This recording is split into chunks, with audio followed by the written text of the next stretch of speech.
እንደ ፈረንጆቹ ለመጀመሪያ ጊዜ መኖር ስጀምር የተሰማኝ ደስታ ልገልጽላችሁ አልችልም። አይ ቲንክ ከልጅነቴ ጀምሮ ማለት ነው ኢትዮጵያ ያለሁኝ ሳንሻይን አፓርትመንት ሆኜ ከዛ አፓርትመንት ኤርፖርቱ እንዳለ ይታያል። አየሮቹ ሲበሩ ከመሬት ሲነሱ ስመለከትና ሰማይ ላይ ሲበሩ ሳይ በተለይ ቦይንጎቹ በጣም በቃ ቀናና የሆነ በቃ ምኞት ይሰማኝ ነበር ውስጤ። ምክንያቱም እኔ ሆም አሎን የሚለው ፊልም እያየሁ ያደግኩ ሰው ነኝ which is አንድ ህፃን ልጅ ነውና ከቤቱ ይጠፋል which is ፋሚሊዎቹ እንዳለ ወደ ሌላ ሀገር ይሄዳሉ ማለት ነው እሱን ረስተው። ከዛ ይህ ልጅ ምን ማድረግ ይፈልጋል? ሀገሪቷን ኤክስፕሎር ማድረግ ይፈልጋል። በቃ ሄዶበት የማያውቅ ቦታ መሄድ፣ ገብቶበት የማያውቅ ቦታ መግባት ምናምን እና ይህ ልጅ በጣም በቃ ነፃነቱ በቃ በጣም ያስቀናኝ ነበረ። ለመጀመሪያ ጊዜ ቤተሰቦቹ ትተውት ሲሄዱ ማለት ነው በቃ ዘፈን ከፍቶ ምናምን I feel good I knew that I would ምናምን እያለ ብቻውን በቃ እየጨፈረ ብራሽ እያደረገ ምናምን እንደ አንድ ወጣት አክት ማድረግ ጀመረ ምናምንና ከዛ እሱ ልጅ በጣም ነበር የምወደው። ይህ ሆም አሎን ይባላል። የክሪስማስ ሙቪ ነው ባይ ዘ ዌይ ሜሪ ክሪስማስ። ክሪስማስ እየተቃረበ ነው ያለው በውጭ ሀገር አይ ቲንክ በዚህ ነው so እኔ ውጭ ሀገር በቃ በጣም እመኝ ነበር። ኑሮውን እመኘው ነበር ላይፍ ስታይሉን እመኘው ነበር እና ቁጭ ብዬ እነዛ አየሮች ስመለከት አንድ ቀን ለራሴ ምን አልኩኝ?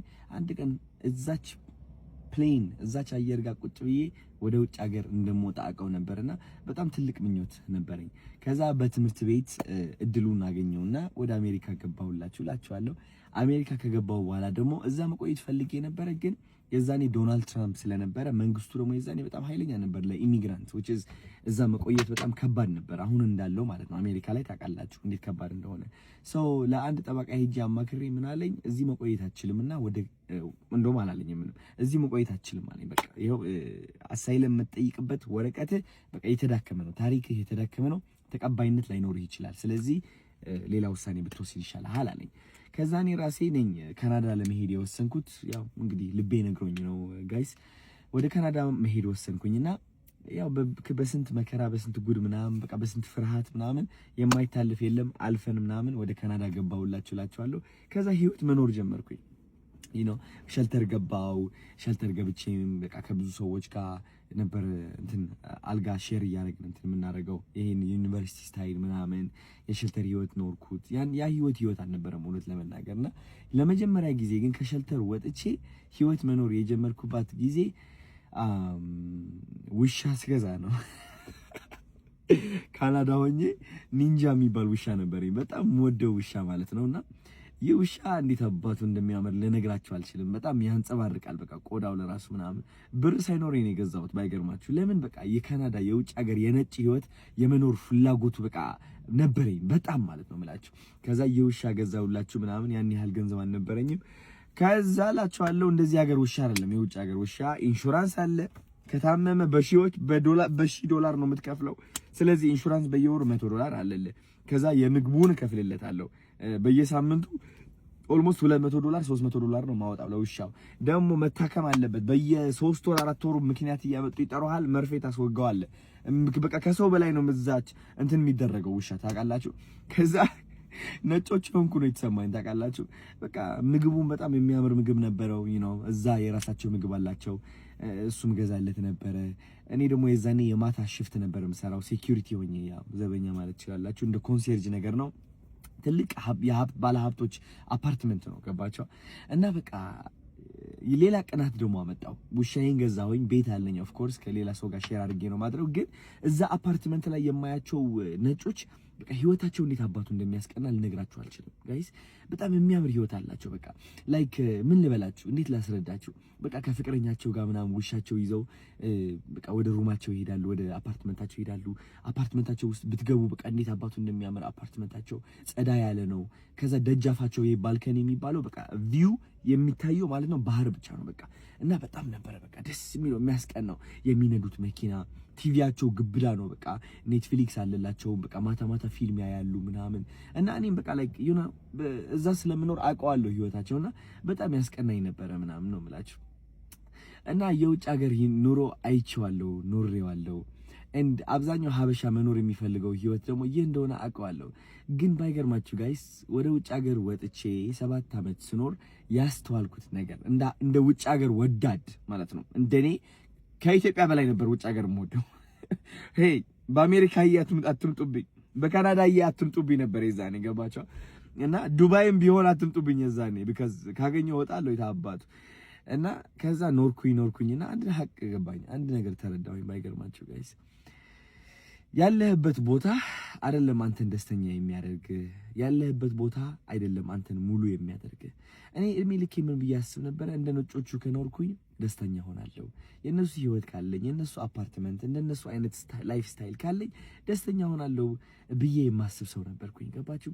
ግን እሱ አላስደሰተኝም። ባይዘው ካናዳ ላይ because you know መጀመሪያ አፓርትመንቱን ስከራያት ውሻውን ስገዛው የሆነ ነገር ስቀይር ትንሽ ለአንድ 6 ሰዓት ደስታ ይሰማኝና ከዛ ግን ወደ ሀዘኔ ነው የምመለሰው።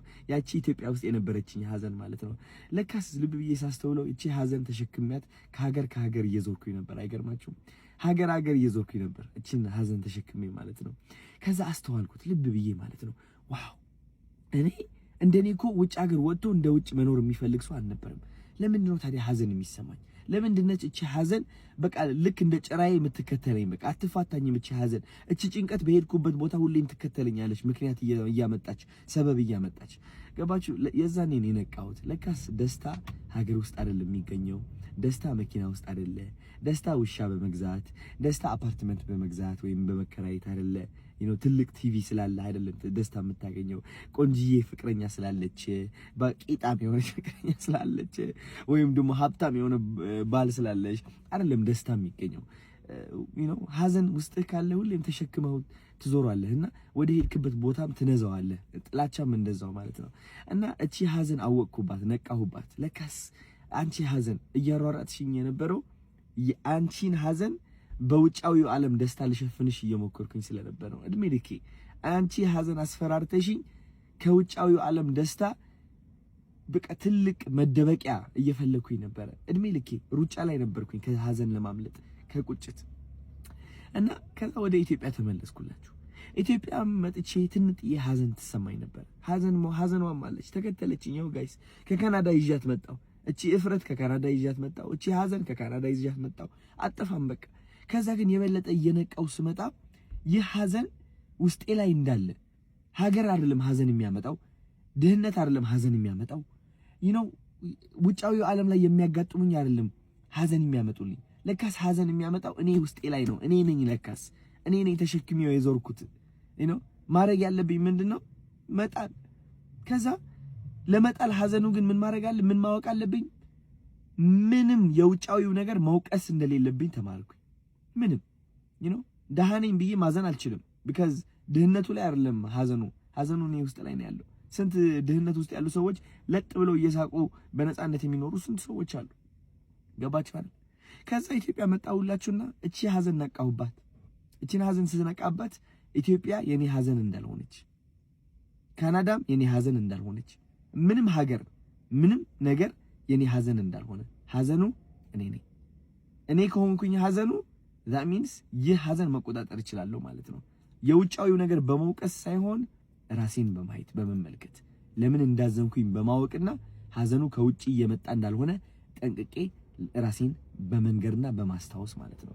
አያችሁ አሁን ምን ልላችሁ ፈልጌ ነው መሰላችሁ? ሁሉ ታሪክ የነገርኳችሁ ልክ እንደዚህ ሀዘን ብዙ ሰዎች ውስጣቸው ላይ ጥላቻ ተሸክመው ይኖራሉ። ይህ ጥላቻ ያመጣዋል ብለው የሚያስቡት ደግሞ ከውጫዊው ያለው ዓለም ነው which is ሰዎች ይመስላቸዋል ይህ ጥላቻ የሚያመጡት። አሁን ለምሳሌ እኔ በጣም ብዙ የሚጠሉኝ ሰዎች አሉ። እኔ ይመስላቸዋል ጥላቻቸው እየፈጠርኩባቸው ያለሁት፣ ግን ውስጣቸው ነው ይህ ጥላቻ ያለው።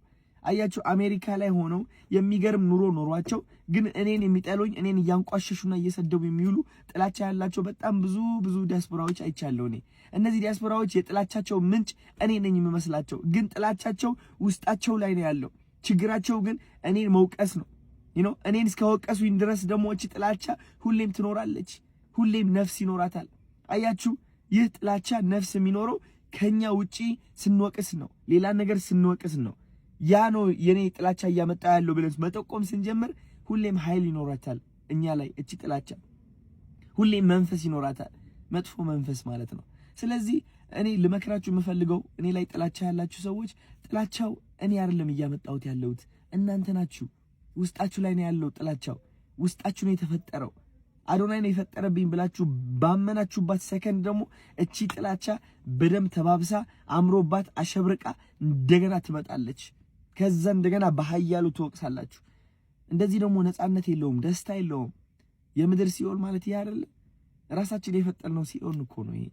ገባችሁ? ማንም ሰው ጥላቻ ሊፈጥርብን አይችልም። ሰው ጥላቻ ከፈጠረብን ውስጣችን ላይ ተሸንፈናል ማለት ነው። ማንም ነገር እዚህ ዓለማዊ ያለ ነገር እኛን ስሜታችን ሊፈጥርብን አይችልም። የሐዘን ስሜት መፍጠር የለበትም። የደስታ ስሜት መፍጠር የለበትም። ምንም አይነት ስሜት መፍጠር የለበትም። ኦፍ ኮርስ ሰዎች ነንና አዲስ መኪና ስንገዛ ልንደሰት እንችላለን፣ ወይም ደግሞ መኪናችን ሲጋጭ ልንናደድ እንችላለን። ግን ያ ስሜት እንዲቀጥል በየቀኑ ከፈቀድንለት ተሸንፈናል ማለት ነው። ተረዳችሁኝ? ስለዚህ ልላችሁ የፈለኩት ምንድነው መሰላችሁ? ውስጣችሁን ተመልከቱ። ውጫዊ ያለው ነገር ስትወቅሱ ድክመታችሁን እያወጃችሁ እንደሆነ ማወቅ አለባችሁ። ወዳችኋለሁ።